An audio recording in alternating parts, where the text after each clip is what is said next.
Y también agradeciendo a las personas que ya están conectadas y que nos están acompañando este día lluvioso, 4 de julio, ya en la mitad de año.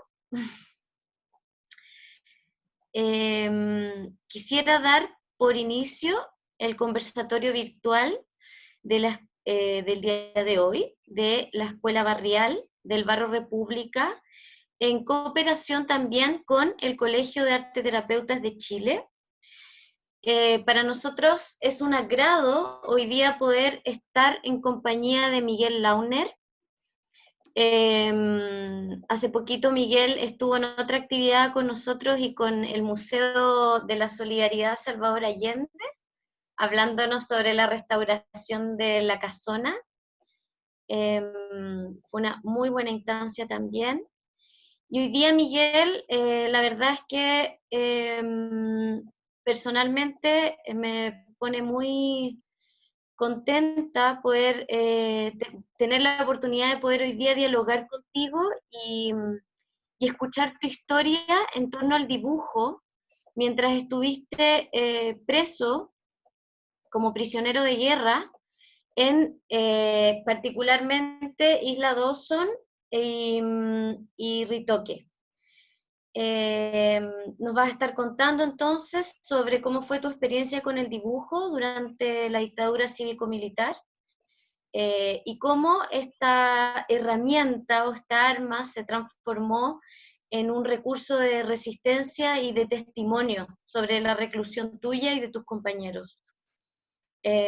Agradecida también contarte que hoy día va a estar Felipe Cares, arteterapeuta, y en representación del Colegio de Arteterapeutas de Chile nos va a estar también acompañando en la moderación y aportando con reflexiones acerca también de la arteterapia. Bueno, me presento para todos, soy Andrea Trop, represento acá la coordinación de la escuelita, y bueno, Miguel, es todo tuyo el espacio. Bienvenidos y bienvenidas a todos. Contarles también que vamos a agradecer si es que mientras Miguel habla, mantener los micrófonos apagados.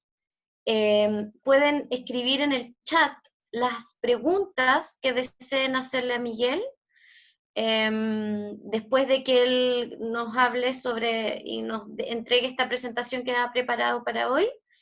Y después nosotros, Felipe y yo, les vamos a estar dando la palabra de a uno, y ahí van a tener el espacio también si es que quieren pedir palabra y hablar en video, o bien escribir la pregunta y nosotros se la transmitimos a Miguel. Así que muchas gracias y damos por iniciada el conversatorio de hoy. Muy bien, buenas tardes. Es un gusto estar con ustedes. Espero no defraudarlos con lo que ustedes suponen que puede ser la labor de dibujo que yo practiqué estando detenido, preso, confinado, en fin, prisionero de guerra. Tuve numerosas categorías en los 2 años en que tuve. Así que comenzamos. Yo debo decir que antes de mi confinamiento nunca practiqué el dibujo humano. Solamente el dibujo propio de un arquitecto, tal como ustedes lo están viendo aquí en la escena. En la imagen de arriba es una perspectiva que yo dibujé en mi proyecto de título, que consistió en proponer la reforma agraria en la hacienda Hospital, propiedad que en ese tiempo era de la iglesia chilena, y el arzobispo José María Caro había manifestado la posibilidad que la iglesia aceptara que su predio pudiera ser objeto de la reforma agraria.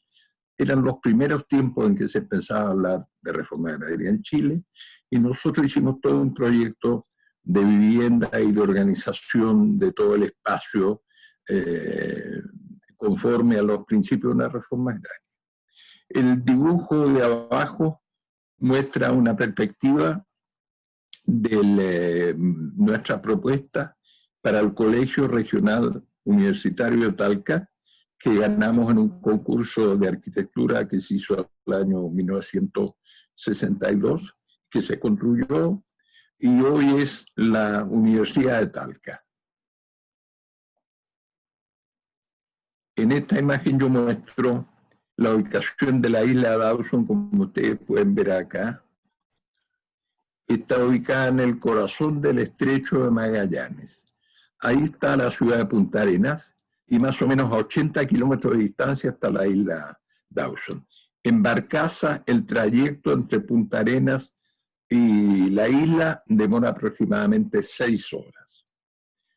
Nosotros al llegar estuvimos ubicados aquí en el que figura como número 1, que era la base que la propia Armada había construido, y ahí de alguna manera se arrinconaron y nos hicieron espacio, tanto nosotros, los presos que veníamos de Santiago, un número aproximadamente 40, que en general correspondía a altas autoridades de gobierno, exministros, jefes de servicio, en fin, parlamentarios, etc. A su vez, siempre hubo en la isla separado un grupo importante de presos, de compañeros de la región de Magallanes, de Punta Arenas. Ahí permanecimos hasta vísperas de la Pascua del 73. En ese periodo, desde el golpe hasta ese momento, ellos construyeron rápidamente el que figura en número 2, un verdadero campo de concentración para que fuera nuestro alojamiento definitivo, que tenía el nombre de Río Chico por estar adyacente a un curso de agua que pasaba allí llamado Río Chico. Nosotros en la isla estuvimos sometidos a régimen de trabajo forzado, que pueden ver aquí. Es una actividad que teníamos que hacer cotidianamente, trasladar los troncos que estaban en unos bosques vecinos hasta las barracas con el objeto de poder alimentarnos con calor, calefacción, porque si no habría sido imposible sobrevivir, eran muy precarias las instalaciones. Y este es uno de los trabajos, estuvimos sometidos al régimen de trabajo forzado en la isla. El grupo en que yo participé tuvo fundamentalmente esta tarea que ustedes ven aquí. La Armada había decidido construir una nueva red eléctrica adyacente al estrecho de Magallanes, que consistía en plantar estos postes de unos cipreses de las Huaytecas, de unos 7 metros de alto, una preciosa madera, cada 50 metros. Y así fuimos avanzando. Aquí esta imagen nos muestra más o menos recién llegados a la isla el grupo de los altos funcionarios de gobierno. Yo soy el último que se ve ahí. Hay personas como el doctor Arturo Girón, el rector de la Universidad Técnica Enrique Kirben, José Toá, que fue un ministro importante en el gobierno del presidente Allende, en fin, etcétera, Aniceto Rodríguez, el senador de la República, en fin. Aquí en esta imagen se ve cómo quedamos alojados los 40 personas que llegamos desde Santiago. Había 2 compartimentos que estaban separados por este tabique. En este se alojaron 8 compañeros y en este otro, en el que estaba yo, 32. En 32 metros cuadrados, eso era 1 metro cuadrado por persona. Era un hacinamiento feroz, porque en algunos lugares, como ustedes ven aquí, yo he anotado los nombres de todos los que estaban. En algunos había literas de 3 pisos. Dicho sea paso, yo lo bauticé como Tupahue a este sector, y este más elegante, con compañeros que estaban más cómodos, le pusimos el Sheraton.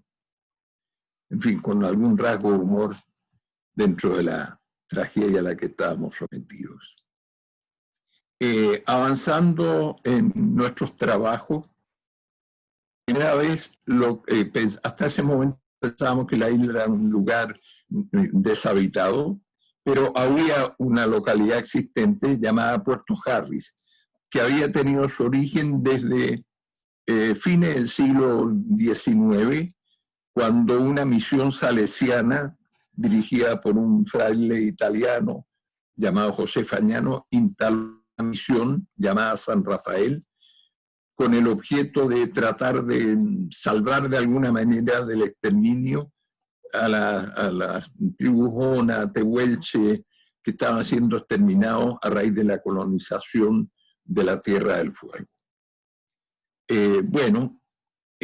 Al ver esta localidad, se divisaba aquí arriba una iglesia, es decir, una construcción típica como iglesia. Y yo tomé la iniciativa. Primero le pedí al sargento que estaba a cargo nuestro, pues nosotros estábamos más o menos aquí a la altura del camino, cuando divisamos la iglesia. Le pedí al sargento si podía ir a verla, porque me pareció un edificio interesante. Y la verdad es que lo era. Ya habíamos experimentado los grandes vendavales y diluvios en la región, semejantes o peores que los que ocurren habitualmente en Punta Arenas, y me resultó increíble que esta iglesia, que después confirmamos llevaba 40 años abandonada, la había construido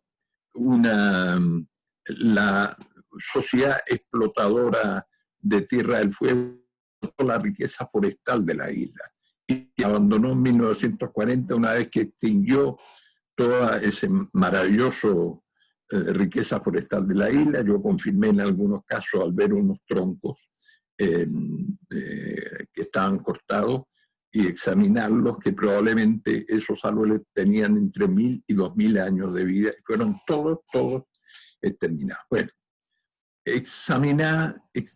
vimos la iglesia. Me pareció extremadamente interesante como de estructura. Me deslicé por debajo de los cimientos porque estaba sobre pilotes de madera. Observé que estaban en buen estado. Y entre los matorrales descubrimos un busto que estaba fondeado y que correspondía justamente a Monseñor Fagnano, que fundó la misión esta, y decía más o menos textualmente, aquí Monseñor José Fagnano, evangelizador de Tehuelche, Huiliche, Siona, fundó la misión San Rafael, 1892. Cuando yo vi esa fecha, dije, pero esto es increíble. Esta es la construcción de madera probablemente más del planeta. Está en estas condiciones, tiene su origen en esa fecha. Esto merece ser un monumento nacional. Y en consecuencia, cuando regresamos para unirnos a nuestro compañero de trabajo, le propuse si creía bien que le planteara al comandante de la base que en vez de estar haciendo trabajo estúpido, bueno, no solo plantar los postes, otros tenían que limpiar acequias, barrer basura, etcétera. En vez de hacer esos trabajos, nos podíamos dedicar a restaurar la iglesia. Y el comandante, increíblemente, aceptó, un poco sorprendido que estos terroristas que habían llegado allá, autores del plan Z, según se decía en esos días que lo íbamos a exterminar a degüello, le viniera a plantear que quería restaurar la iglesia. Pero aceptó, y entonces me facilitó este cuaderno. Hasta entonces nosotros, los prisioneros de guerra, como éramos calificados, carecíamos de lápiz y papel, no estábamos autorizados a tener. Para hacer el trabajo, el comandante me tuvo que facilitar este cuaderno escolar que ustedes ven aquí a la izquierda de la lámina, y allí hice entonces el primer levantamiento de la iglesia. Estas notas están tomadas justamente una vez que fuimos al día siguiente a medir todas las distancias con el objeto de poder hacer el trabajo de restauración. Y al día siguiente hice el primer de los dibujos que practiqué en Isla Dawson, que bueno, correspondía al tipo de dibujo que yo solía hacer como arquitecto. Es una imagen de la iglesia justamente que nosotros restauramos. En primer plano se ve algunos de los restos de los árboles de la explotación forestal que tuvo lugar en la isla. Como ustedes pueden ver en esta imagen, está dibujado en el cuaderno escolar típico, no sé si los de ahora son iguales, de cuaderno de composición, como se llamaban entonces. Y enseguida entonces hice el levantamiento ya, para eso me consiguió 2 trozos de papel de envolver, que los uní con un scotch, y aquí está el levantamiento de la iglesia. Propuse una plazuela que remataba con una escultura a la que le íbamos a hacer un pedestal al busto que habíamos encontrado de Monseñor Fagnano. Y después era necesario hacer un ingreso sobre la loma para llegar a la explanada, que en general es una turba que requería una construcción, una pasarela de madera con el objeto de poder no estar pisando al fango. Y el proyecto, bueno, aquí se ve todo, el único material que había eran piezas de coihue, de diámetro 2, 3, 4 pulgadas. Pueden ver, este es un detalle de la pasarela esta, que todo, ¿no?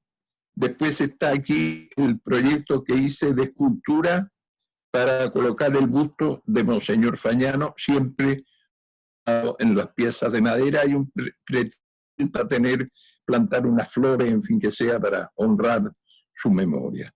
Analicé los detalles del alero, que con vidrios rotos de las ventanas descubrí que había sido multicolor, y el capellán de la Armada me trajo galones de esmalte para poder pintarlo. Y también hice un proyecto aquí que yo le llamé el órgano, en piezas de coihue, con el objeto de hacer una cortina para parar el viento sudwest, que es el principal ahí en la zona. Esta es la imagen, estos dibujos son la imagen típica que en ese momento se encontraba en la isla, restos calcinados de la explotación forestal de que fue víctima la isla durante 30 años. Aquí hay una imagen en que se ve, este es Orlando Letelier, que fue canciller en el gobierno de Allende, no sé si todos saben, pero él fue asesinado el año 76 en una plaza de Washington mientras conducía el auto por una bomba que enviados por Pinochet colocaron y lo mataron. Aquí aparece colaborando un abogado de Valparaíso llamado Luis Vega. Ellos asumieron la tarea de pintar el esmalte, todo el alero, cosa que hacían con extremo cuidado. Yo les construí este caballito en madera para poder llegar a tener acceso a la altura. Bueno, y en diciembre en la isla ya tuvieron listo este, que es un verdadero campo de concentración, y fuimos trasladados allí. Aquí ustedes ven que estamos rodeados con postes enrejados con electricidad, una doble postación que rodea todo el campo. Esta barraca es la barraca donde fuimos alojados nosotros, llamada Barraca Isla, según el lenguaje de la Armada. Y estos que ven aquí son barracas similares donde estaban alojados los compañeros de Punta Arenas, a los que se les prohibía tener absolutamente contacto con nosotros. Aquí estas instalaciones son los comedores, bodega, cocina, en fin, y otras instalaciones. El ingreso al campo estaba por allí pasa el camino al borde del estrecho de Magallanes, que recorre ese sector de la isla, y ahí se supone que es el estrecho. Las barracas que eran de baño teníamos nada más que unos tambores parafineros cortados por la mitad, que servían como lavabos de mano, pero afuera teníamos las letrinas para el resto de nuestras necesidades higiénicas. Cuando llegamos a este campo, nosotros quedamos atónitos porque efectivamente tenía una imagen aterradora de un campo de concentración. Habíamos estado antes en unas instalaciones de la Armada que eran, digamos, un establecimiento normal, estábamos apretados todo lo que quisiéramos, pero era un ámbito civilizado, llamemos así. Esto era un verdadero campo de concentración. Y desde que llegamos, yo me impuse la tarea de hacer un levantamiento, un plano de este campo, con el objeto de que se supiera mundo que en algún momento en Chile se construyó un campo de concentración exactamente igual según el modelo que usaron los nazis en la Segunda Guerra Mundial. Entonces comencé, esta es la barraca donde estábamos alojados nosotros, la barraca Isla, y rápidamente reparé que todas las barracas eran iguales, de 6 metros de ancho por 30 de largo. Y la distancia entre barraca y barraca era fácil para mí identificar, y así de a poco, cuando salíamos al trabajo, este era el patio de formaciones, donde cada mañana nos indicaban los trabajos que teníamos que hacer, salíamos por aquí y aquí estaba el camino. Y mientras salíamos, yo iba como cantando 1, 2, 3, 4, con el objeto de medir esta distancia, medir esta otra distancia. Y así de a poco en las noches, en trozos de papel pequeñito, iba haciendo el levantamiento, que lo rompía en 1000 pedazos y en la mañana temprano lo arrojaban las letrinas, porque si me descubrían en secreto militar, eso era fusilamiento. Que en definitiva me cerró, lo reproduje 3, 4 veces, naturalmente lo corté, y en la memoria. En cuanto llegué a Dinamarca, exiliado el año 75, lo primero que hice fue reproducirlo. Me costó un poquito, pero me salió perfecto. Después confirmado por los planos originales, que está muy bien hecho. Y fue un testimonio importante porque lo llevé a la Comisión Internacional de Derechos Humanos en Ginebra, que quedaron atónitos de ver que por primera vez el año 73, después de la Segunda Guerra Mundial, en algún país del mundo se había construido un campo de concentración al estilo de los nazis. Bueno, aquí esta es una historia muy curiosa. Un día domingo, en la tarde, estábamos en descanso, y este compañero, Daniel Vergara, que fue subsecretario del Interior en el gobierno del presidente Allende, estaba sentado en esta barraca inconclusa que estaba frente a la nuestra, leyendo un libro. Y no sé por qué se me ocurrió dibujarlo. Era la primera vez que practicaba el dibujo humano. Y la verdad es que quedó bastante bien. Y entonces empezaron todos los compañeros a decir, dibújame a mí, dibújame allá, qué sé yo. Y este es un caso bien curioso, que voy a hacerle una consideración. Cuando yo estudiar en la Escuela de Arquitectura el año 46, estaba muy en boga el principio, la función crea el órgano, el funcionalismo. En ese momento en la escuela eso era un hecho. Se tenía que analizar muy bien las funciones de un edificio, una casa, lo que fuera, para que pudiera definirse el contorno, el edificio, el proyecto propiamente tal. La función crea el órgano. ¿Por qué digo esto?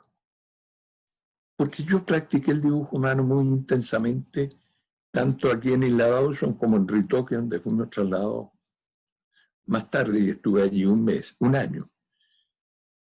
Y creí que después de mi estadía en estos campos, nunca volví a practicar el dibujo humano. Nunca se me ocurrió dibujar a mi señora, a mi hija, los amigos, cualquiera, que la habilidad la había desarrollado. ¿Por qué no voy a poder hacerlo más tranquilo? No hubo caso, no me salió. Y entonces, por eso digo yo, la función crea el órgano. La necesidad de poder dejar testimonio de lo que allí ocurría creó en mí la habilidad de poder desarrollar esta práctica de dibujo humano.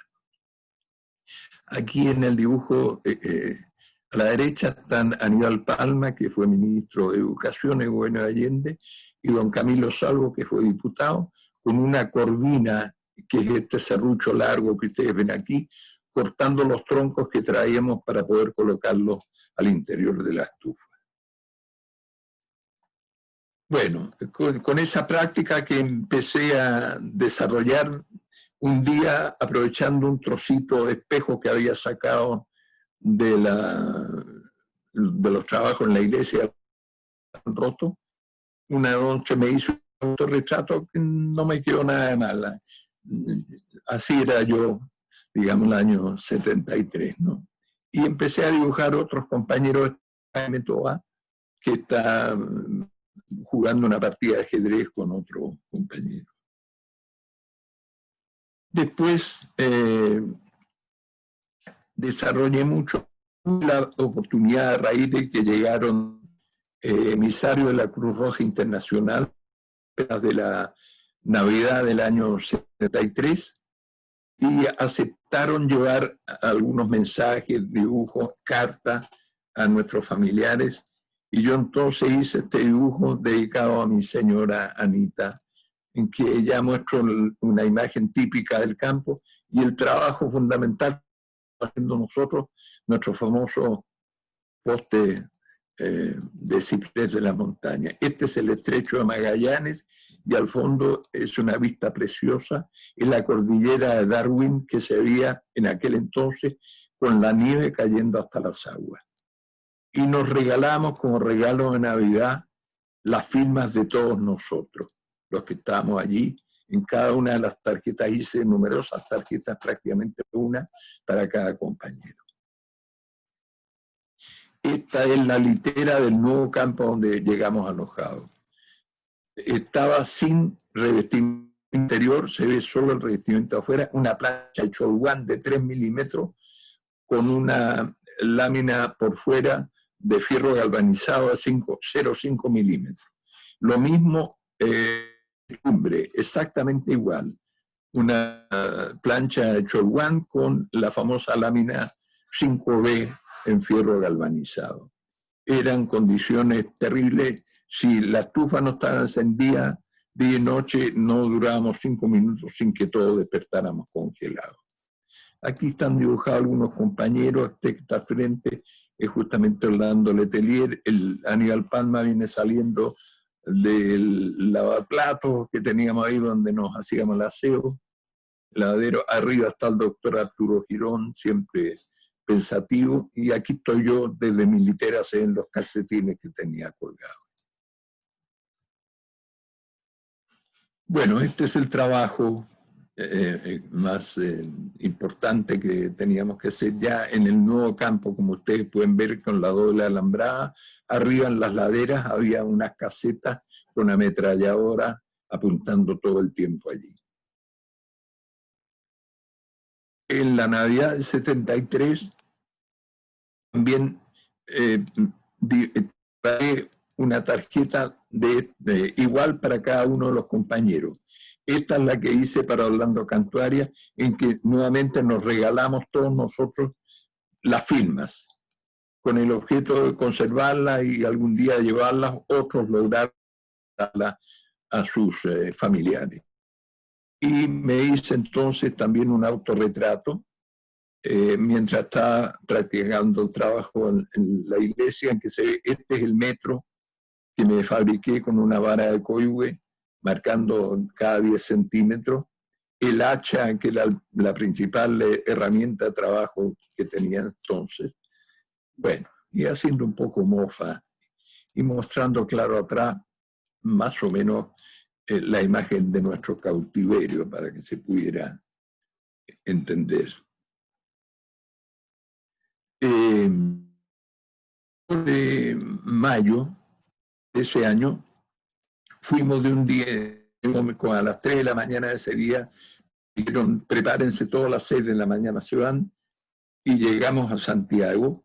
Nos dividieron, éramos 36, en grupos de 9 para la Armada, 9 para el Ejército, 9 para la aviación y los carabineros. Yo quedé con el grupo de la aviación que fuimos a dar al subterráneo de la Academia de Guerra Aérea, que era un siniestro centro de tortura. Allí difícilmente podía dibujar. Este dibujo yo lo hice en Copenhague, cuando llegamos, recordando el lugar en que estábamos. Y este sí lo hice mientras estábamos allí, porque no tenía mayor riesgo en hacer este dibujo. Dibujé a Orlando Letelier, que fue uno de los compañeros con los que estuvimos ahí en la Academia de Guerra Aérea. Y en julio del año 75, o sea, en esa Academia de Guerra estuvimos como un mes y medio. Fuimos trasladados en definitiva a un campo ubicado en Ritoque, donde se habilitó uno de los balnearios populares que se había construido durante el gobierno de Allende. Fue un balneario a lo largo de todo Chile, se habilitó con alambrada, torres de control, como un campo de prisioneros. Esto es para mostrarle cómo era el campo. En noviembre del 85, los que estábamos de regreso en Chile, yo regresé el 84, fuimos el día 11 de diciembre con motivo del Día Internacional de los Derechos Humanos, a visitar. Este era el campo donde estuvimos en Ritoque, así eran los balnearios populares. Estaba abandonado, plantamos un árbol, leímos un documento pidiendo el regreso de todo el resto de nuestros compañeros, la mayoría de los cuales estaban en el exilio. Pero un par de meses después que hicimos esta gestión, el campo fue absolutamente demolido. Y entonces, ahí en Ritoque, donde permanecí un año, ya pude practicar el dibujo con más tranquilidad. No estábamos sometidos a un régimen forzado, la alimentación era mejor, el trato relativamente más razonable. Y entonces allí tuve la oportunidad de dibujar muchísimo. También en la Navidad del 74 en Ritoque hice tarjetas de este tipo, diferentes para cada uno de mis compañeros. Esta es la que le hice a Lucho Corbalán, en que nuevamente pusimos en boga esto de regalarnos las firmas. Y esta es la que hice para mí mismo, regalarnos estas firmas. Es con una perspectiva en arquitectura, se aprende una perspectiva que se llama abuelo azó, abuelo de pájaro, como mirada de... Entonces se supone que soy yo, que estoy buscando en el rincón que me arreglé ahí en la barraca donde estuvimos alojados en Ritoque, con todas las cosas que tenía de auxilio, de apoyo, porque en Ritoque ya estábamos con un régimen de visita semanal de nuestros familiares y pude tener los implementos para dibujar mejores condiciones. Aquí este es otro dibujo hecho en Ritoque. Estamos en una de las cabañas, en una reunión discutiendo, bueno, qué es lo que había pasado en nuestro gobierno. Lo hacíamos con cierta reserva. Este compañero que está ahí en la puerta, Hernán Soto, hacía de sapo para saber si llegaba alguien a vigilarnos. Aquí están Orlando Cantuaria, que fue ministro de Minería, Jorge Monte, un senador, Aníbal Palma, ministro, Fernando Flores, también ministro, Carlos Matu, presidente del Banco Central, Sergio Buscovich, alcalde de Valparaíso, Luis Corbalán, senador y secretario general del Partido Comunista, el mismo Daniel Vergara, que había dibujado sentadito en Ritoque, en Dawson, y aquí están mis rodillas y estoy yo dibujando. O sea, es una vista, llamémoslo de 180 grados, que se me ocurrió inventar. Naturalmente, esta no es el momento de la reunión. Aquí están los apuntes que hice para después poder desarrollar este dibujo ya más tranquilo en mi cabaña. En la Navidad del 74 también siempre tuve que hacer numerosas tarjetas de saludo que me pedían los compañeros. Esta es la que hice para mi mujer. Se supone que estoy yo ahí escribiendo y reproduje este poema que escribió Neruda en su libro del capitán, que se llama La en el camino, que es una muy hermosa evocación de su amor con Matilde y que yo le transferí a mi querida Anita. Fallecía hace 4 años, desgraciadamente. Hice otros dibujos, por ejemplo, el Día Internacional de la Mujer, el 8 de marzo, hice tarjetas de este tipo también a varios de los compañeros, una de las cuales le envié a mi señora. Otros dibujos como este que muestra a Orlando Letelier sentado en la puerta de la barraca, siempre pensativo. Orlando Letelier, ustedes saben que fue ministro durante el gobierno de Allende, salió al exilio a Washington y el año 76, mientras conducía su automóvil, estalló una bomba que lo ultimó junto con su secretaria Rani Moffitt. Y bueno, todos fueron personas enviadas por Pinochet que han confesado, pero por la forma de confesar han logrado no permanecer en prisión. En Ritoque conseguimos autorización para realizar algunas actividades culturales y aprovechando la existencia de Óscar Castro, un director de teatro que ha seguido una carrera estupenda después en su exilio en Francia, hicimos algunas presentaciones de obras de teatro dentro del espacio del comedor que teníamos ahí en Ritoque, como esta que se llamó, Óscar la llamó según nosotros, que de hecho se apasa de una forma indirecta de plantear lo que está ocurriendo con nosotros. También, como igual que con los anteriores, estos son los apuntes que hice mientras tenía lugar la ceremonia y después tranquilo en la barraca pude hacer esto. No sé si les molesta a ustedes también este letrero que me ha aparecido aquí. Ah, ya, lo pude eliminar. Bueno, en junio del 75 fui trasladado a Tres Álamos como punto de partida para ya expulsarme de Chile, que tuvo lugar el 18 de julio. Fui como exiliado expulsado a Dinamarca, que fue el país que me dio la república. Allí estaba solo en una habitación con don Luis Corbalán, que le repito era senador de la República y secretario general del Partido Comunista, y tenía una ventana por la cual podía mirar a algunos de nuestros carceleros. Y me asomaba, los hacía los dibujos una y otra vez para que, al igual que el plano del campo, los retuviera en la memoria, y cuando llegué a Dinamarca los pude reproducir. Este es un dibujo con una historia interesante. Fue el último que hice mientras estuve preso. Estaba como esta celda con Luis Corbalán. Y decidí dibujarlo lo más fidedigno posible porque él tenía algo de enfermedad y finalmente yo sabía que yo me iba 2 días después y él se iba a quedar solo. Y tenía temor por lo que pudiera pasar y quise dejar testimonio de cómo lo dejé yo mismo. Ahí él está leyendo el libro El Conde de Montecristo en versión francesa, por su francés. Y dibujé los detalles, había dejado su reloj de bolsillo que usaba siempre en el chaleco, una cajetilla de cigarrillo, un choco, en fin, etc. Cuando Corbalán lo vio terminado, me dijo, te quedó muy bien, pero el zapato izquierdo te quedó chueco. Y la verdad es que tenía toda la razón. Y cuando llegué a Copenhague, lo primero que hice fue sentarme a corregir la patita chueca. Pero después estaba a punto con el lápiz y la goma en la mano.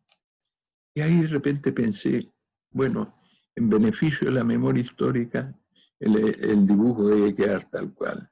Y efectivamente, este fue uno de los dibujos más reproducidos en afiches, estampillas, etc. que circularon por todo el mundo con su patita izquierda chueca. Bueno, salí al exilio el año 85 y regresé el 84. En Dinamarca tuvieron mucha difusión mis dibujos, se publicó este libro.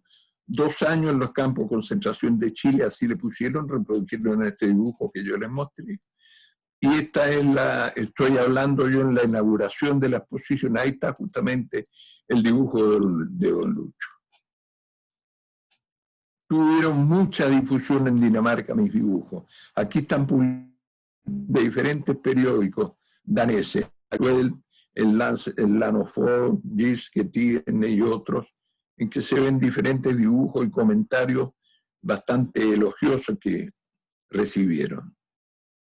Aquí hay comentarios porque la exposición mía viajó por diferentes ciudades europeas después y hay comentarios de diarios de Berlín, de Rotterdam, de Torino, en Italia, en fin, etc.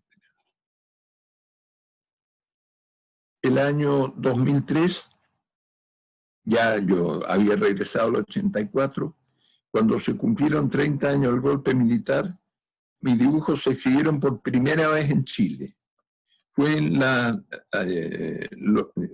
donde estaba localizado el Museo Salvador Allende, que era un edificio de ahí por la calle Catedral, próximo a Matucana, que había sido muy afectado por terremotos anteriores y había quedado un recinto inhabilitado como este. Y yo lo elegí allí, traje ripio, en el huevillo, digamos, en el piso, construí esta torreta como de vigilancia y coloqué puros paneles en la misma lámina de fierro galvanizado que teníamos como revestimiento exterior en los techos en el campo de concentración.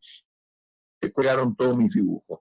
Arriba hice esto típico de guardia con alambre de púa, de manera que generó un impacto bastante grande la exposición. Era la primera vez en Chile que se daban a conocer y junto con ellos se lanzó por primera vez mi libro de los dibujos, que es este que ven ustedes aquí, y con otra versión que hubo más tarde, Dibujo en Prisión, donde participan otros compañeros fuera de mí. En fin, eso sería todo y estoy llano a recibir las preguntas. Muchas gracias.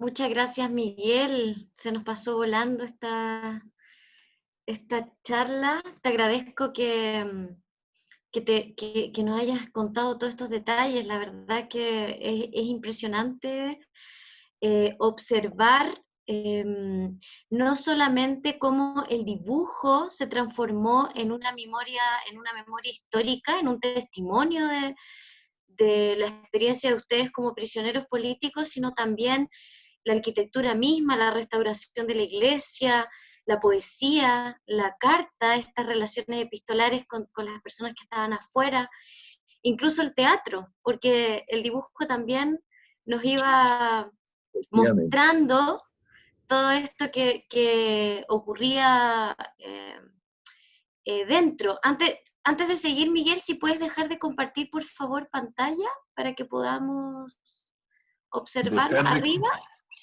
Ya, eso es. Perfecto. Gracias, Miguel. Bueno, y lo otro como aportar, mientras los vecinos, la gente que nos está acompañando puedan levantar preguntas y comentarios, pueden pedir la palabra también por el chat, es mi reflexión acerca de lo que tú nos has contado hoy y qué importancia, cómo el registro gráfico, el dibujo, se transforma, además de ser una herramienta de lucha y resistencia, se convierten en un producto de la necesidad de ustedes, de ti particularmente, de dejar testimonio de la experiencia que ustedes estaban viviendo, de reclusión y de conflicto político, y además cómo hoy nos sirve para comprender el lugar donde estaban situados, cómo se configuraba, cómo se enfrentaban ustedes también al miedo y a la incertidumbre, y cómo de alguna manera cargan el sentido de la experiencia. Me hace, me genera mucha conmoción el retrato que nos mostraste, que hiciste al principio, el primer autorretrato que hiciste de ti, donde en algún artículo tuyo leí que un compañero te dijo que te veías un poco triste en ese autorretrato y que y podías entristecer a tu esposa Ana si le compartías ese dibujo. Entonces, yo quiero partir preguntándote, ¿qué valor cobra para ti el arte como representación de esta experiencia traumática? Sabemos en lo práctico cómo se transforma, ¿cierto? En un registro, de dónde empieza a aparecer, pero desde lo emocional, ¿cómo se transforma esto en el registro de la insólita condición en la que ustedes estaban? Claro. Bueno, efectivamente, los dibujos han sido muy importantes como testimonio de lo que hubo, sobre todo en Isla Dawson, porque como ustedes, supongo, todos están enterados, eso fue demolido como tierra rasa, no quedó nada para borrar testimonio de lo que allí ocurrió. Y en consecuencia tienen ese mérito como testimonio ejecutable de lo que significó en Chile la persecución desarrollada por la dictadura. Pero yo reconozco que hay un significado indiscutible de terapia personal y colectiva. Sobre todo en Ritoque, yo francamente no descansé. Yo estuve un año en Ritoque y calculo haber hecho unas 200 láminas de esas que son saludos de Navidad, aniversario de matrimonio, año de las hijas, de los hijos, y las circunstancias más variadas. No había día que algún compañero no me pidiera un dibujo por A, B o C circunstancias. ¿Qué pasó? Te estamos viendo. ¿Ah? Pero Te vemos. me están viendo, pero yo desaparecí, no veo la imagen. A ver, compartir no me sale. Un momentito. Presentación con diapositiva, animaciones. ¿Qué compartir? No. ¿Tú eres capaz de indicar puedo dar aquí para aparecer de nuevo en pantalla? Nosotros te vemos, entonces debes abrir la ventana del Zoom, de la plataforma Zoom. No sé si estás desde internet o desde la plataforma del computador. Y ajustar a la ventana Zoom. Entra a Zoom y nos va a ver. Aceptar porcentaje, Zoom. Aceptar. En un momento voy a llamar a mi espalda. Rafa, un momentito. No se preocupe.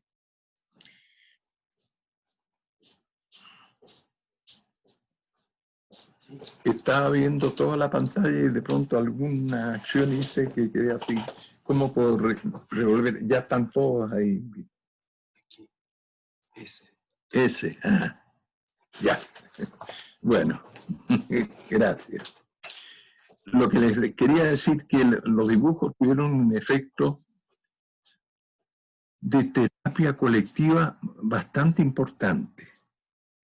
El hecho que cada uno de ellos pudiera ofrecerle, yo no tenía otra opción, a un hijo que estaba de cumpleaños o a una compañera en su aniversario de matrimonio, fue indiscutible y por eso tuve una carga que ustedes no se pueden imaginar. Yo debo recuperar unos 50 de esos dibujos, pero se los fueron llevando todos y sé de varios que los tienen colgados en sus domicilios, en fin, etcétera. En consecuencia, el efecto para mantener la moral que tuvieron los dibujos en ese momento y ser una forma de poder la persona que está en calidad de prisionero de guerra o detenido, poder ofrecer esto a sus hijos o a su mujer en las circunstancias que fueran, es un significado bajo el punto de vista de terapia muy importante. También para contribuir a nuestra propia situación, ¿no? Fue una contribución increíble. Yo miro para atrás y estoy sorprendido de lo que eso significó, que tal vez en ese momento yo no estaba consciente. Y además, les reitero, haber practicado un oficio que nunca había practicado antes, pues yo, como les repito, solo hice el dibujo de un arquitecto. Y cuando las circunstancias parece que me forzaron a mostrar una habilidad que tenía ignorada, bueno, logré realizarlo, sí. Eso es. A mí también me surgieron muchas reflexiones con su relato y con las imágenes que nos fue mostrando. Una de las primeras cosas que me llama la atención es cómo en estos nombres que ustedes le asignan personalmente, el Sheraton, cómo el humor también cobra un factor importante para poder como resistir algo que puede ser insostenible, que yo creo que también en estos momentos quizás como de pandemia, de encierro, el humor también a veces como que nos saca un poco de lo que estamos viviendo. Entonces como que me llama mucho la atención que ustedes dentro de esa circunstancia hayan aplicado ese humor dentro de sus registros. Tienes toda la razón, efectivamente es así. Sí, me imagino que ustedes también tienen que haber tenido como más tallas internas o se tienen que haber hecho chistes porque el chiste como una manera también de estar resistiendo ese momento que pienso insostenible, como usted nos cuenta. Mira, ese es un cuadro no generalizado. Hay que reconocer que en Isla Dawson, como consecuencia del régimen de trabajo forzado al que estábamos obligados, segundo, al régimen alimenticio, que era muy escaso, porque recibíamos en la mañana una taza de té con un pan, al mediodía un plato de legumbre, ya sea lenteja o poroto. Nunca jamás en los 8 meses que tuvimos en la isla tuvimos otra cosa. Y en la tarde, a las 7, 8, taza de té con un pan. Y fuera del trabajo que teníamos que hacer, la incomunicación, el tener muy escasas oportunidades de entenderse con otras personas, fueron generando un cuadro más o menos generalizado, te diría yo, de depresión. Fuimos pocos los que nos escapamos. Me acuerdo un día estamos ahí en el patio de la barraca, era ya domingo con un sol esplendoroso, habíamos tenido recién una lluvia torrencial y cruzaban unas nubes a una velocidad, unos nimbos, que nunca yo había experimentado cosa igual. Le hice esos comentarios y un compañero me dijo, oye, bueno, perdona la palabra, ¿cómo crees que puedes ver esto, estar apreciando esto? ¿No te das cuenta dónde estamos aquí metidos en el hoyo en que estamos? Igual, por ejemplo, apreciar la cordillera de Dawson, que caía nevada completa hasta las aguas del estrecho. No era fácil, la mayoría de los compañeros no lograban sustraerse de este cuadro de opresión al que estábamos. Y bueno, unos pocos tenemos un temperamento diferente y estando en terribles condiciones, de todas maneras sabíamos apreciar eso. Es probable que por eso yo haya sido en Dawson uno de los que perdió menos peso. Yo perdí 9 kilos meses, pero la mayoría de los compañeros perdieron entre 15 a 20 kilos. ¿Se dan cuenta? Eso es una cosa increíble en 9, 8 meses.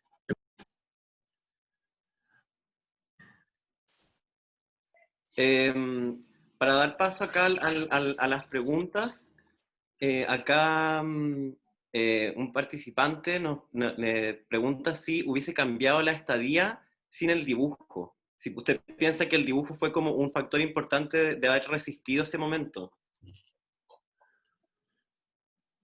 Yo te diría que en ese momento yo creo que yo estaba inconsciente del significado de esos dibujos. Lo practiqué con alguna intensidad cuando descubrí que tenía la aptitud de poder reproducir las personas que antes nunca lo había practicado. Pero no estaba consciente en ese momento de lo que eso iba a significar. Solo una vez que salí al exilio y empecé a ver las repercusiones que tenían afuera, me di cuenta lo que eso significaba. Fueron indiscutiblemente una ayuda enorme.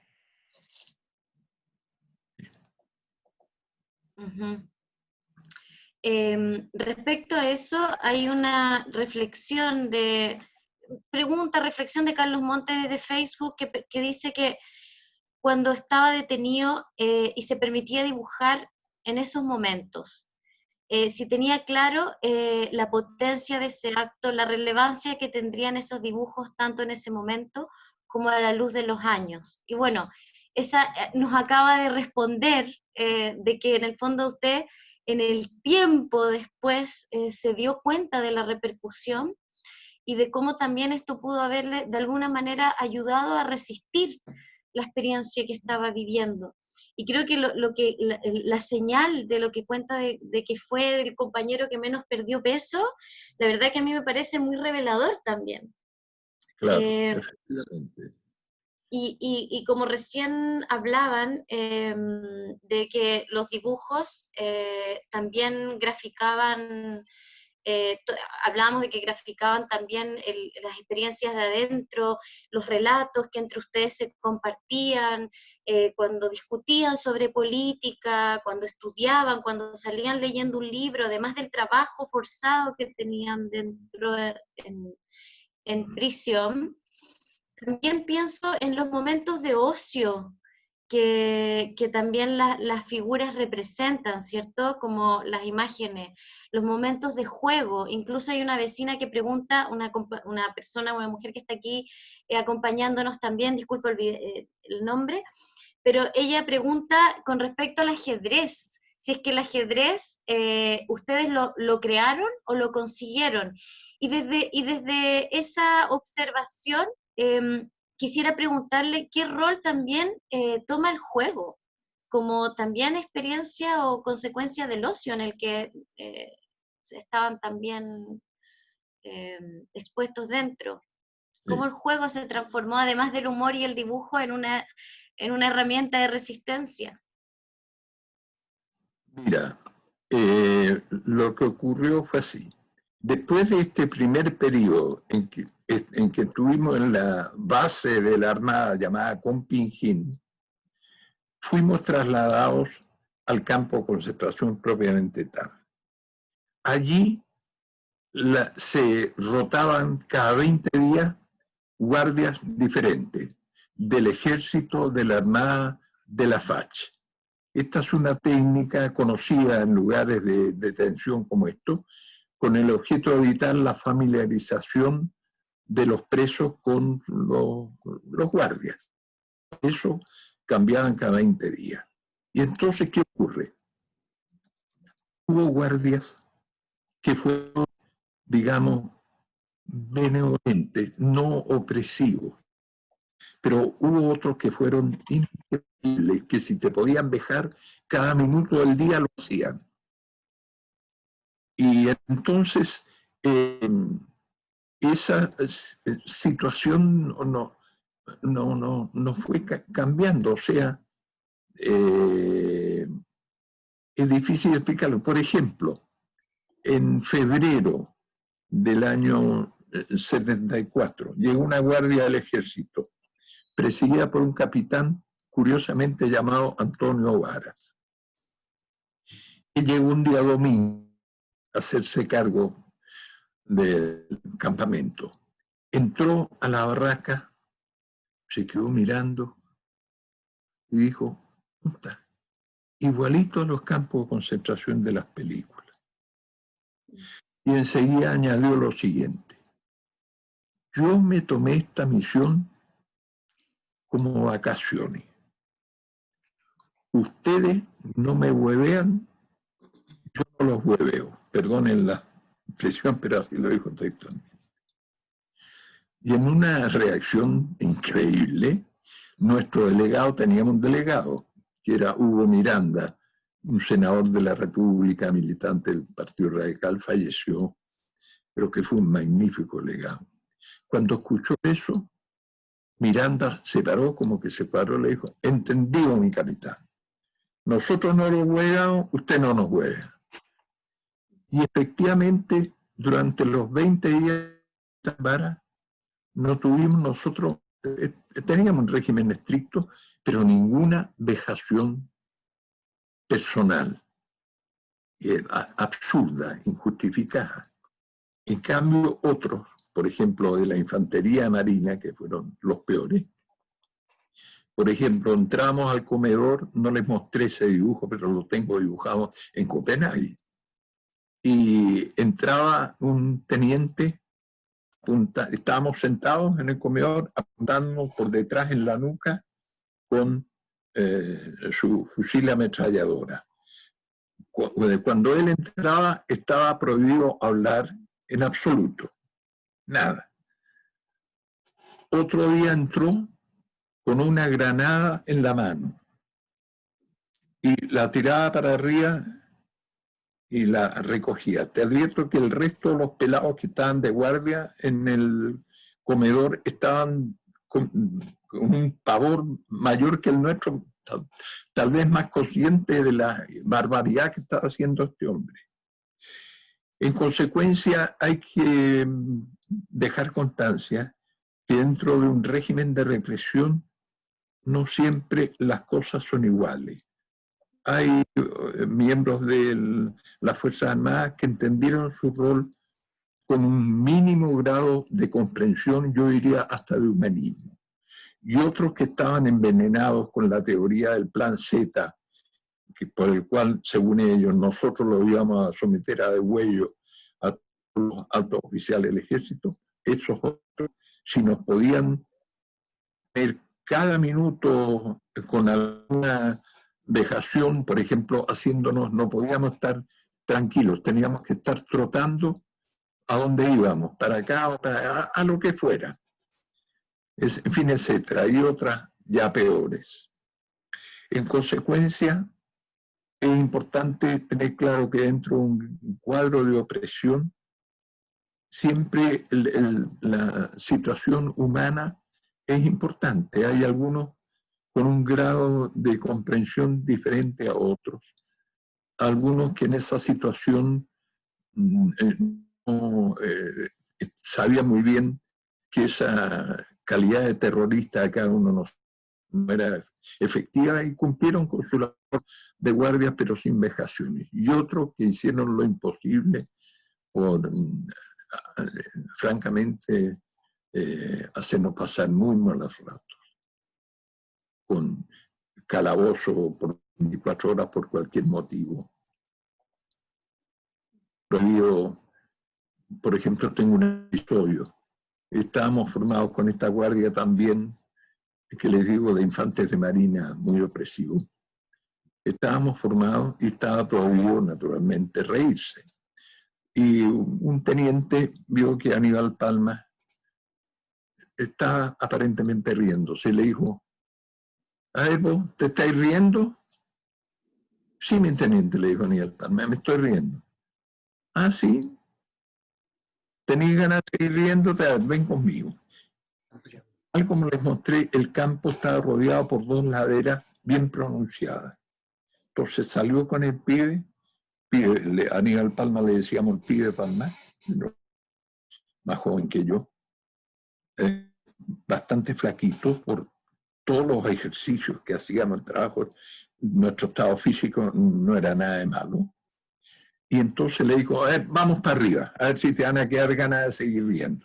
Y empezaron a subir corriendo arriba la explanada y después bajar. Terminaron y le dijo, ¿todavía tenés ganas de reírte? Sí, mi teniente, le dijo Aníbal. De nuevo para arriba y otra vez para abajo. Y una tercera vez, ¿todavía te querés reír? Para arriba y para abajo. Cuando bajaron, la tercera vez le dijo, ándate a la mierda, man. Y lo mandó, porque la verdad es que el tipo quedó bastante más cansado que Aníbal Palma, que por el trabajo que teníamos que hacer, aunque fuera estábamos en un estado físico increíble. Las marchas que hacíamos diariamente para ir al trabajo y volver, estábamos en mejores condiciones que él. Bueno, en fin, es una anécdota.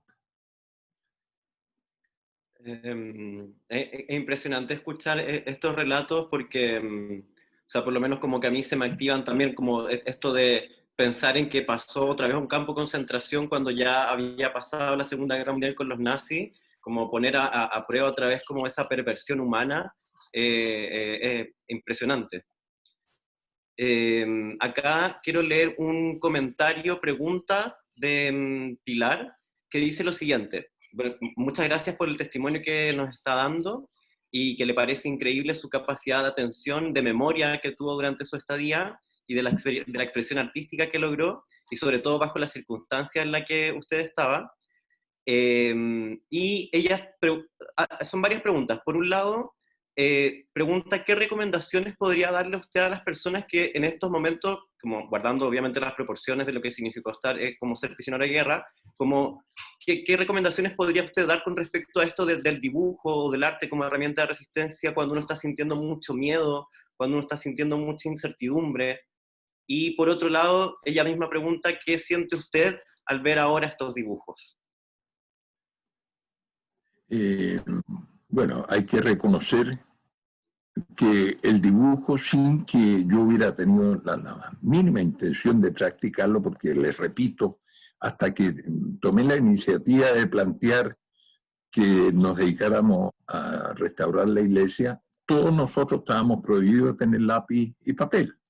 Nos habían permitido una vez escribir una carta, una hoja a nuestra familia, pero nos trajeron 6 lápices a todos nosotros que debíamos devolver en una hoja de papel que nos habían dado. En consecuencia, esa circunstancia ayudó un poco la situación.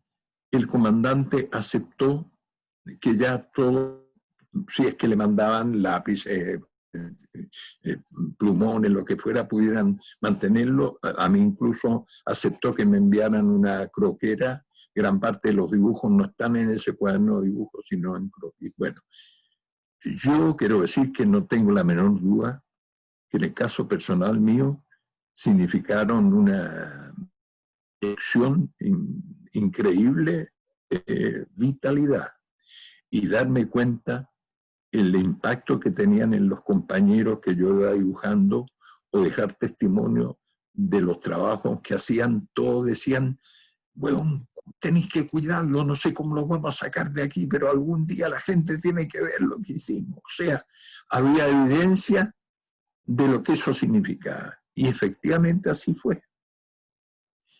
Fíjese que yo fui invitado, como a los 2 meses que salí de Chile, a declarar en la Comisión Internacional de Derechos Humanos con sede en Ginebra. Y ya había hecho el plano del campo de concentración. Entonces, cuando declaré, lo tenía en una hoja pequeñita, se lo mostré. Era una sala muy imponente, pero estaba yo solo declarando, y en un estrado había como 6, llamémoslo al estilo jueces. Y el que hacía cabeza de ellos, cuando yo mostré esto y hablé, bajó, vino, tomó el dibujo y me dijo, mire, sepa que nosotros tenemos forma de confirmar si lo que usted nos está diciendo es verdad o no. Yo sabía que tenía forma de confirmar, porque habíamos recibido 2 veces en Dawson visita de representante de la Cruz Roja Internacional, que también tiene su sede en Ginebra, donde yo estaba declarando. Y yo no tenía duda, pero tal impacto produjo en esos, llamemos, magistrados, miembros de la Comisión Internacional de Derechos Humanos, que a alguien le mostraron dibujos exactamente con el estilo de los nazis. Entonces, yo cuando estaba trabajando estaba inconsciente realmente de la repercusión que podrían tener. Solo al ver lo que empezaba a ocurrir, la publicación de los diarios y todo, vine a confirmar la importancia que realmente tuvieron. Y después cuando se exhibieron en Chile, también como confirmación de tanto que se hablaba pero que no se conocía con evidencia. Es decir, el dibujo es un lenguaje incomparable. Puede comparar con la lectura, ¿no? Es una evidencia irrefutable. Ahora, yo cuando estaba haciéndolo no estaba consciente, o sea, de la repercusión que podrían tener. Les cuento lo siguiente. La Junta, en enero del 75, la Junta Militar emitió un decreto expulsándome de Chile y me daba un mes para encontrar un país que me diera refugio.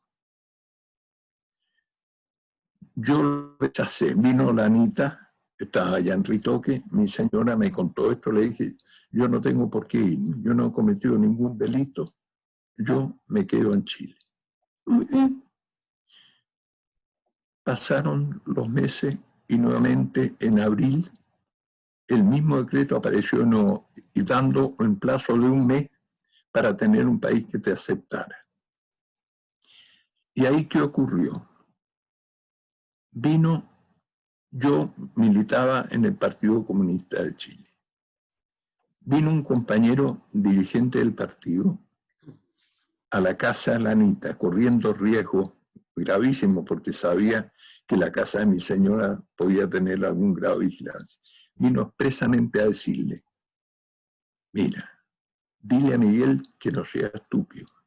Aquí en Chile no nos va a servir de nada porque está muy marcado.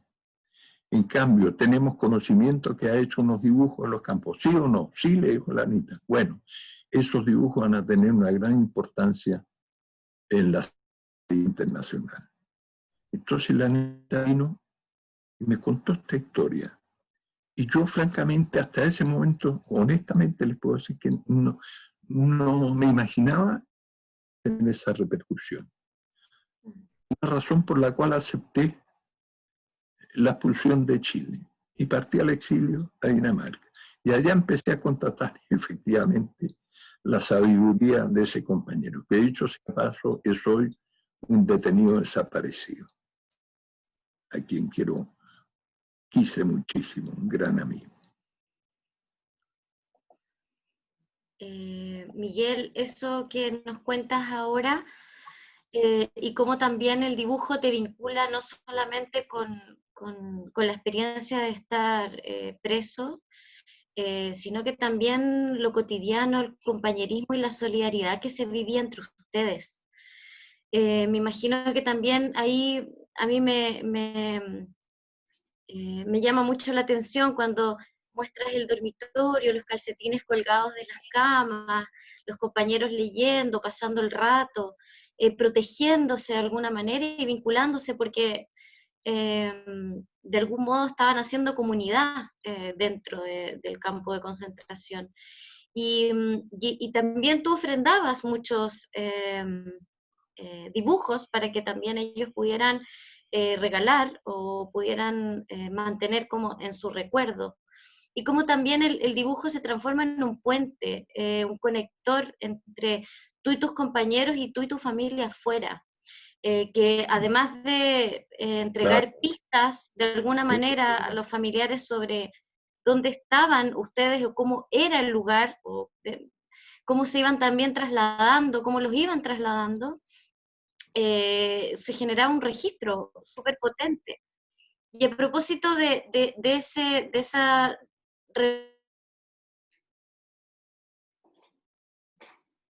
Se me cortó el audio.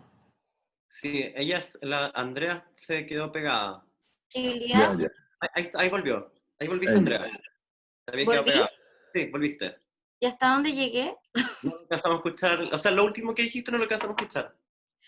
Bueno, desde esta relación que se generó por medio del dibujo con tus compañeros, con tus familiares afuera, con la gente en general que estaba en tu entorno inmediato mientras tú estabas preso, Miguel Valderrama pregunta si algún otro prisionero, compañero tuyo, tuvo la posibilidad de realizar también artesanía, arte u otras expresiones artísticas que le permitió combatir la depresión y el dolor, así como fue tu experiencia.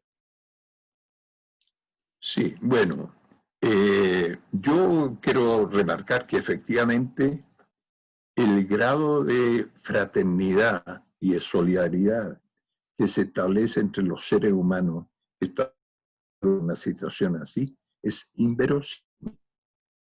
Yo no recuerdo un solo caso de ningún compañero que hubiera tenido alguna actitud que generara realmente un conflicto. De repente alguna discusión como natural, pero el grado de solidaridad que se establece en esas circunstancias es impresionante, impresionante. Y lo valorizo y lo conservamos hasta el día de hoy. Han fallecido la mayor parte de los compañeros, pero los que quedamos, tenemos un círculo, pertenecemos a diferentes organizaciones políticas en un mundo tan tensionado que tenemos ahora. Sin embargo, ocurre algo con algunos y todos aparecen. Por ejemplo, 2 días atrás falleció Jorge, el ministro de Educación Eugenio Allende, que quedó en España exiliado. Bueno, y la reacción que hemos tenido entre los pobres aquí fue de inmediato a mandar mensajes a su familia, telefonazos, etc. Es muy hermoso, los lazos que se crearon son increíbles. Ahora, otras manifestaciones, permiten un minuto, no se me ocurrió. Voy a ir a buscar una piedrecita de madera que yo grabé allá y que fue una actividad bien importante en un momento determinado. Me excusan 2 minutos y vuelvo.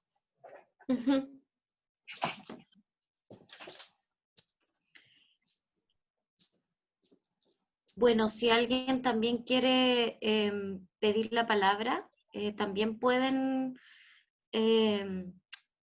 decirnos sus preguntas o sus reflexiones de forma directa, no solamente por el chat, también tienen la opción de enriquecer ahí este conversatorio con sus reflexiones. Ya, volví. No sé si se puede ver bien. ¿Sí?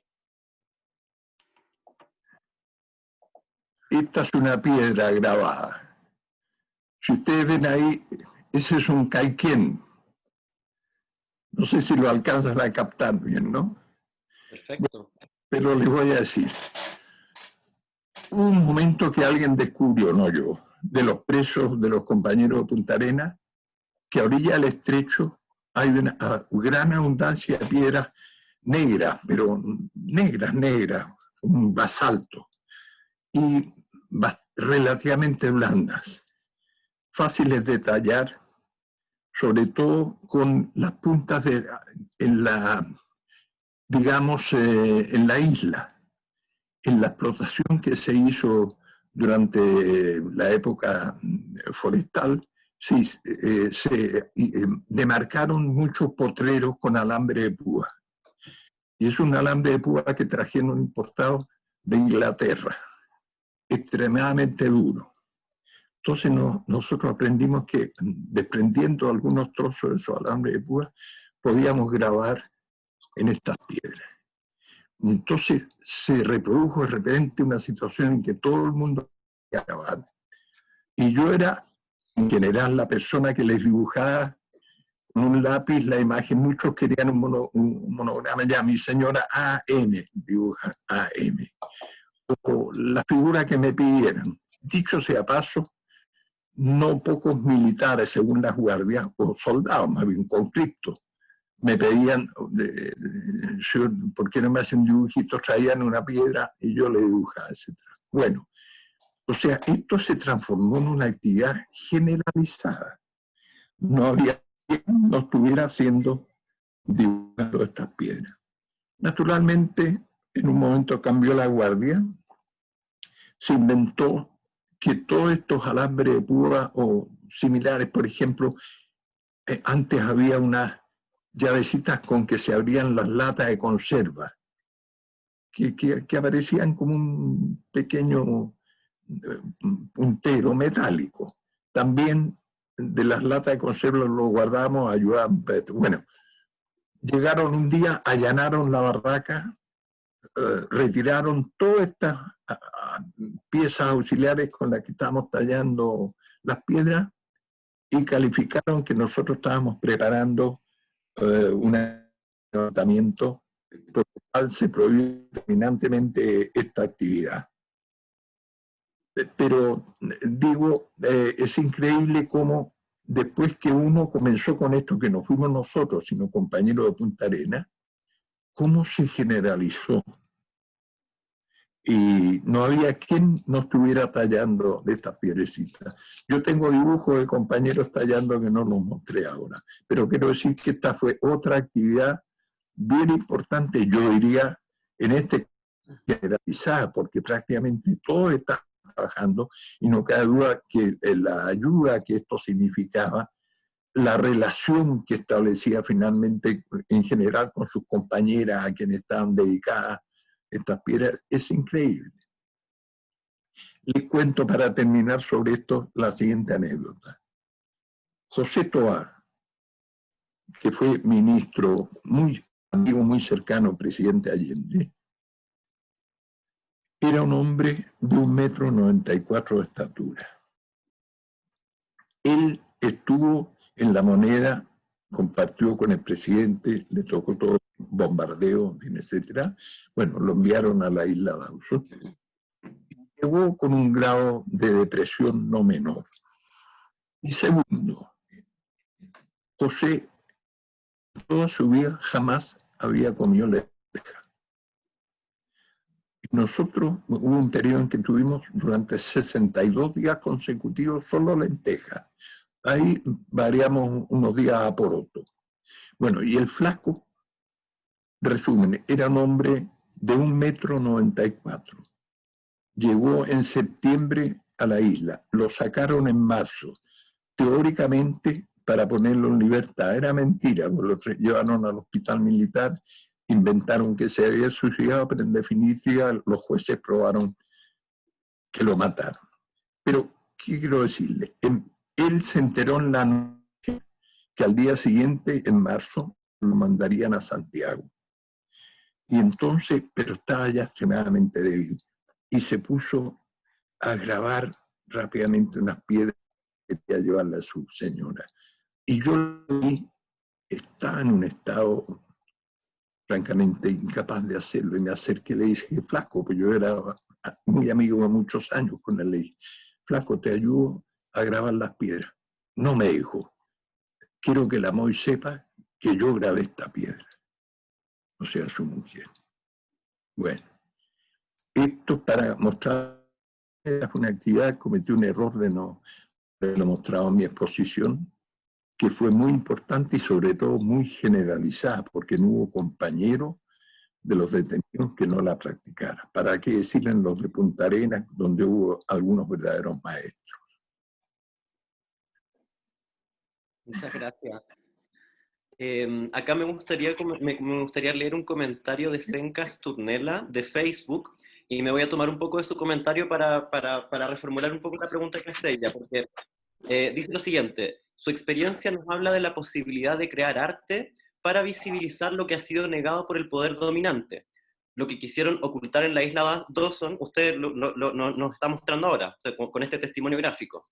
Entonces, desde ahí la pregunta es, ¿cómo ve usted, por ejemplo, ahora todas las manifestaciones gráficas y artísticas que se están dando a propósito del estallido social? Pensando en que también, por ejemplo, se está planteando hacer como un museo de la dignidad, en donde se rescatan todas estas imágenes y todas estas obras que se están realizando en el espacio público. ¿Cómo ve usted eso? ¿Cómo ve esa expresión artística usted? Maravilloso. Estoy admirado. Si tú ves esto que hicieron esta muchacha de las tesis, es algo increíble, de una creatividad y de una fuerza de tal naturaleza que la verdad es que dio la vuelta al mundo.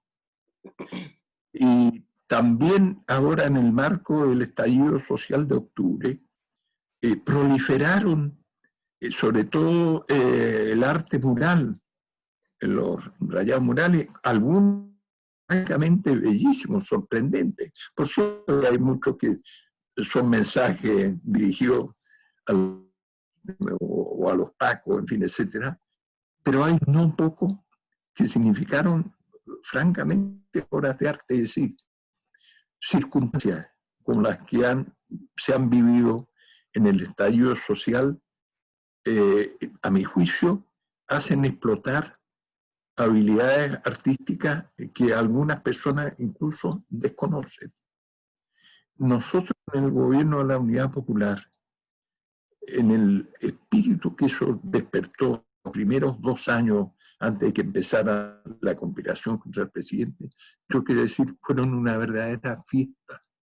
La creatividad que se desarrolló ahí es incomparable. Como saben ustedes, no sé si todos lo saben, pero yo tuve a cargo construir el edificio que hoy es el GAM, que partió llamándose la UNTA. Nunca en Chile ha habido antes ni después un edificio que haya concentrado tal relación del arte con la arquitectura. Porque ahí los artistas no llegaron a colgar un lienzo una vez que el edificio estaba terminado, sino que en un trabajo increíble de relación ayudaron a diseñar las puertas, las lámparas, los pavimentos, la claraboya de cristal de la entrada que hizo Juanito Bernal Ponce, que es una de las que se mantiene hoy día en el GAM en otra ubicación. Bueno, en fin, todo eso es producto de una creatividad que desatan situaciones como las del estallido social. De eso no tengo la menor duda. La revolución agraria mexicana generó el arte mural con Diego Rivera, David Siqueiros, que jamás antes se había practicado en el mundo de esa magnitud, con esa calidad. Es decir, las convulsiones sociales significativas, a mi juicio, tienen una repercusión en la creatividad, sobre todo los jóvenes, que es admirable. Y no tengo la menor duda que ahora pasa lo mismo. Están encubiertos, pero la situación que nos toca vivir ahora ha generado también expresiones artísticas muy significativas. Así es, pareciera que el estar bajo una experiencia traumática o muy importante o de repente se dice que el sufrimiento inspira de algún lugar y uno empieza como a sostenerse desde algún lugar para poder de alguna manera reparar lo que nos está sucediendo. Miguel, acercando... Yo diría ¿Perdón? situaciones límite en general generan estas reacciones positivas. Así es. Quisiera compartirte comentarios de personas que nos están escuchando para que después vayamos acercándonos al término de nuestro conversatorio. Tania Orellana pregunta, después nos puede responder, ¿dónde se puede conseguir el libro de los dibujos que nos mostraste hoy? Minerva dice que le pareció muy entretenida la charla y que la ha disfrutado en familia. Hilda dice, hermosa narrativa y exposición, emotiva para mí porque me vuelve a aquella época hermosa y con un final tan terrible y doloroso. Gracias, un lujo este espacio intergeneracional, más la experiencia viva. Ese comentario lo dice Alejandra. Bueno, hay un montón de saludos también. Hermoso e importante el trabajo que usted presenta. Luego dicen por aquí, Gracias por el testimonio. Saludos con don Miguel y felicitaciones a la Escuela Barrial. Hilda vuelve a decir, hermoso testimonio, no puedo negar que me emociona demasiado. Gracias, muchas gracias. Y Olimpia Benítez dice saludos de Jorge Madrid. Me dice que se conocen, es mi cuñado y también fue detenido y torturado. Tenía 20 años y era dirigente de la Universidad de Tarapacá. Acercándonos un poco al final y dentro de toda esta experiencia que usted nos ha podido compartir, de cómo dentro del caos buscamos encontrar algún orden o algún momento de contención o de resignificación de la experiencia que estamos viviendo, al límite. Y que hoy estamos en una situación al límite a nivel mundial, que claramente no es comparable con lo que usted vivió, pero también tiene que ver con el encierro, con el confinamiento. Y desde la pregunta de Miguel, que nos pregunta o nos pide, que le encantaría escucharlo a usted, sobre hablar sobre la situación actual en Chile, sea política, social, sanitaria, cómo usted ve este momento que estamos viviendo y cómo lo podemos resignificar por medio del arte. Bueno, estamos viviendo una situación extremadamente particular que además afecta a toda la humanidad. El problema en Chile es que la conducción de esta crisis está manejada no con criterio de velar por la salud de la población, sino prioritariamente por evitar el colapso económico. A diferencia de la mayoría de los países del mundo, donde obviamente se han preocupado primero por la salud de la y sacamos con la economía si se nos muere la mitad de la población. Y en consecuencia el gobierno de Chile, teniendo recursos como casi ninguno en América Latina, depositados en bancos extranjeros, pero recursos de verdad, no están endeudados como la mayoría de los países, no ha recurrido a eso. Para financiar las obras que se requieren, los recursos que se requieren para mantener aquí cantidad de familias que no tienen con qué vivir, no se han buscado dónde están esas plata, no se han tocado los fondos de las asociaciones de ahorro y préstamo, no se ha en ningún momento planteado la posibilidad por parte del gobierno de emitir un tributo a las grandes fortunas de este país que ayudaría considerablemente a muchas personas. En consecuencia, es una situación muy explosiva que a mi juicio ha generado una ira mayor que la que había en el estallido social. Además, la pandemia ha puesto al descubierto el nivel de desigualdad que hay en este país. El ministro Mañalich venía dándose cuenta recién los niveles de hacinamiento de pobreza que hay en Chile, que son inverosímiles. Es toda una situación que estaba encubierta en Chile y que explotó, como suelen ocurrir en el mundo, situaciones revolucionarias o similares, por un detalle insignificante, que la chispa que fue esto de evadir la tarifa del metro, pero que en el fondo dejó al descubierto la magnitud de la catástrofe a que nos ha traído este sistema neoliberal impuesto. Yo creo que el gobierno seguía en muchas de las soluciones que está proponiendo, no mirando realmente por la salud de la población, sino buscando cómo evitar que al término de la pandemia se vuelva a reproducir lo que ocurrió en Chile en octubre. Y vivimos un cuadro difícil políticamente. El Parlamento es una institución que no puede estar más desprestigiada. Pero ya ven ustedes, cómo se han multiplicado por miles las ollas comunes en esta situación, que es el camino tradicionalmente que el pueblo recurrió en Chile en situaciones análogas a esta para lograr sobrevivir. Y es muy hermoso y recupera los valores de solidaridad que siempre nos caracterizaron a los chilenos antes de los últimos años en que el modelo neoliberal, poniendo el consumismo, el individualismo por encima de los valores de fraternidad y solidaridad.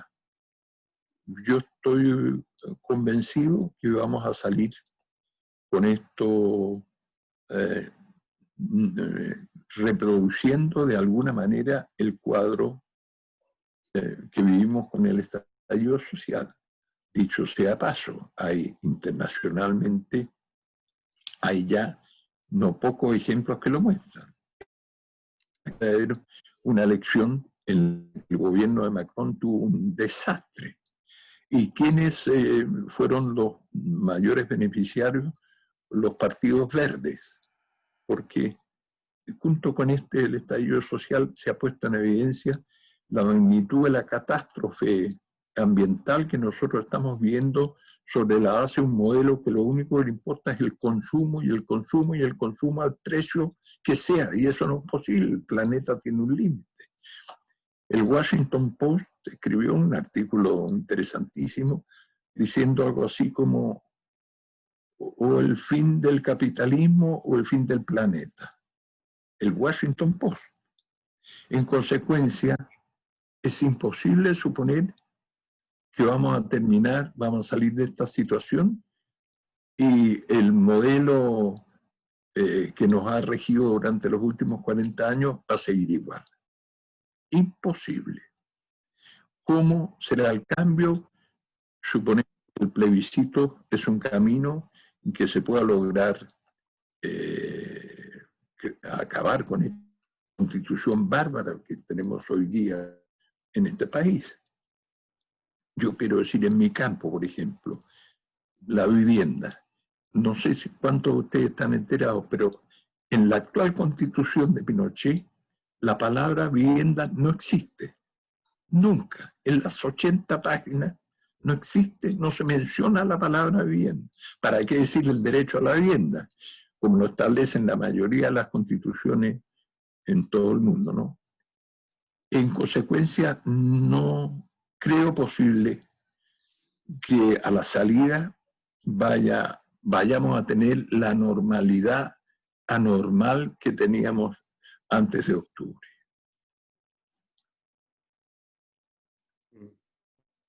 Ese es mi punto de vista.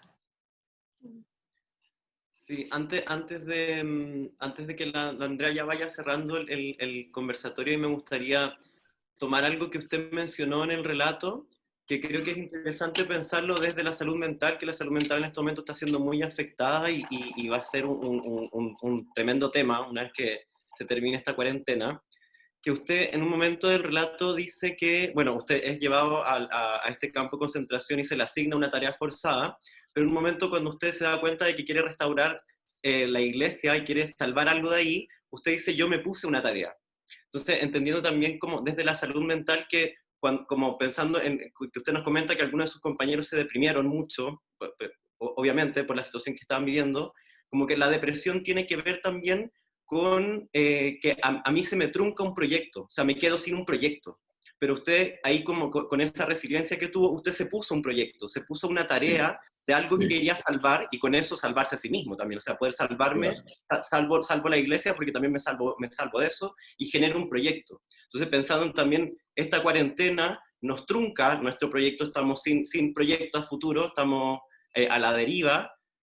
Pensar también como desde la salud mental, cómo podemos también generar como este proyecto colectivo que usted menciona, cómo podemos realizar un cambio proyectándonos desde esa manera. Es como una reflexión final que quería comentar. Claro. Y tú tienes toda la razón. Es decir, mientras nosotros estábamos realizando tareas impuestas, como limpiar cauces sucios, basura, cortar árboles, plantar los postes. Realmente hacíamos lo imposible por eludirlo. Por ejemplo, yo estaba en el equipo que plantábamos postes. Ten la certeza que en una jornada no habría sido ningún problema plantar 6 o 7 postes. Pues nunca más de 2 o 3, porque hacíamos lo imposible por evadirla. Pero cuando nos autoimpusimos la tarea de restaurar la iglesia, tú no te puedes imaginar cómo trabajaban los compañeros. Por ejemplo, teníamos que limpiar el piso de madera de la iglesia, que estaba horrible. Además, eso era un chiquero con mugre acumulada durante 30 años. Era increíble. Entonces, sacamos los trozos de vidrio de las ventanas que estaban rotas y en 4 pies en el suelo, en una hilera que formada por 8 compañeros, íbamos raspando hasta recuperar ese ojo encendido del coihue. Tú no te puedes imaginar la forma como trabajábamos, pero sacándonos la cresta. Y a medida que íbamos viendo cómo íbamos recuperando esa maravilla de madera, entonces es verdad, una tarea noble, tan noble como esa autoimpuesta por nosotros, no se puede comparar y te hace, multiplica tus energías. Bueno. Así es. Así como Felipe nos hablaba de esa meta que usted se puso para restaurar la iglesia, como también la meta de hacer un plano del campo de concentración y luego deshacerse del plano y luego volver a realizarlo y luego deshacerse de él, y cómo se fue fijando también en su memoria para después salir y poder reconstruir todo este espacio y que hoy día nos permite de alguna manera compartir con usted esa experiencia. Yo me siento súper conmocionada por todo lo que generosamente hoy día Miguel nos ha compartido. Creo que también el dibujo como acto de memoria es algo en lo que tenemos que recurrir, sea el relato, sea el dibujo, sea cualquier otra expresión, el tallado, porque lo hace permanente en el tiempo. Y cómo también se transforma en un elemento de denuncia, pues hoy día nos permite escucharlo y reconstruir en nuestro imaginario algo que no tenemos idea porque no lo vivimos. Y también nos permite no olvidar las historias de tortura y desaparición en este país. Creo que el saber de las condiciones de vida, la violencia que ustedes experimentaban, el encarcelamiento, el aislamiento, pero también la solidaridad y la fraternidad que existía entre ustedes y la resiliencia, creo que es una gran lección para todos nosotros, más aún que estamos también en este momento de crisis. Para mí es enormemente significativo escucharlo, la verdad. Creo que son lecciones que tenemos que acoger, atesorar y discutir con nosotros mismos, con los demás,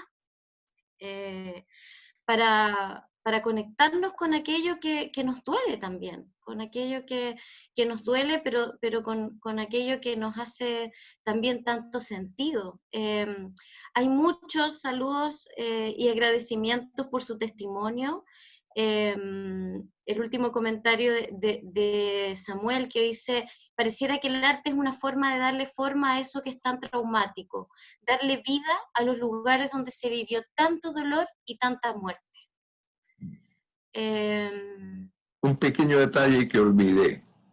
El libro de mis dibujos se puede conseguir con certeza en la editorial LOM, que tiene una librería próxima a usted en el barrio República, porque está en la calle Concha y Toro. LOM ha sido el editor de todo lo que yo he escrito. Fuera del libro Los Dibujos hay un texto interesante que se llama Retorno a Dawson. Es un, digamos, no son dibujos, pero ahí lo que significó en general nuestro cautiverio. Muchas gracias, Miguel. Nuevamente agradecerte. Gracias a todos también por habernos acompañado esta larga jornada. Se nos pasó veloz. Y bueno, el espacio de Escuela Barrial está abierto para todos quienes quieran compartirnos experiencias, compartir saberes, momento de reflexión conjunta. Gracias, Felipe, por habernos acompañado y retroalimentado. Gracias, Lola. Gracias al Colegio de Arte Terapia de Chile por habernos también acompañado hoy día. Y para cerrar, últimas palabras de Miguel, y si quieren se sacan también se muestran para que podamos despedirnos de Miguel, saludarlo y poder cerrar. Pero simplemente agradecerles a ustedes haber tenido la oportunidad de dirigirme a todos ustedes. Yo a esta altura de mi vida creo que es lo mejor que puedo hacer, transmitir esta y otras experiencias que he tenido, sobre todo en el campo de la vivienda durante el periodo del presidente Allende, tarea que asumo con mucho gusto, porque sé cuánto contribuir, en primer lugar, a disipar tantas barbaridades contadas sobre la experiencia de nuestro gobierno, y en segundo lugar también para dejar bien en claro los niveles de represión que impuso la dictadura de Pinochet. De manera que muchísimas gracias a todos ustedes, una tribuna a la que concurrió con muchísimo gusto. Chao. Gracias. Muchas gracias, Miguel. Chao, chao. Que los acompañe a todos la buena salud. Chao, Tania, presidenta del Colegio de Arte Terapia, que nos está también acompañando. Y chao a todas, todos y todes, y espero que tengan un buen pasar y que nos acompañe la salud.